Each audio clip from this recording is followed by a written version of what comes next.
Récupérer les déchets urbains dans un filet géant avant qu'ils ne se retrouvent au fond des mers et des océans, c'est le défi que s'est lancé une jeune start-up marseillaise, Green City Organisation. Ce mardi matin, elle a déployé son premier dispositif expérimental dans le Vieux-Port de Marseille.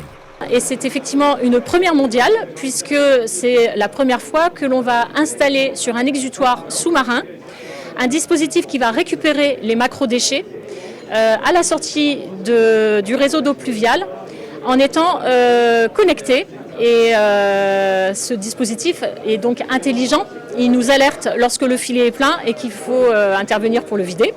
Et le dispositif, il a une autre fonction, c'est qu'il permet également de faire du monitoring de l'eau et donc de faire remonter des données sur tout un tas de paramètres physico-chimiques de l'eau, la température, la salinité, la turbidité. Ce dispositif, effectivement, il est installé sur le Vieux-Port, au droit du pavillon flottant de la nautique, sur l'un des plus gros exutoires de France, qui plus est un exutoire sous-marin.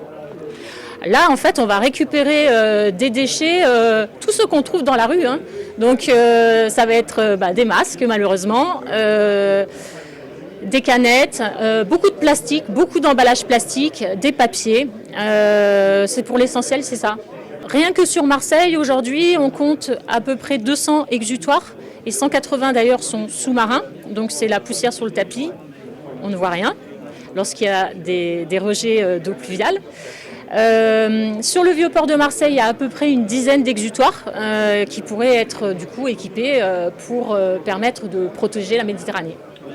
Donc nous, on a la conviction que c'est de notre responsabilité de léguer aux générations futures des océans qui sont préservés.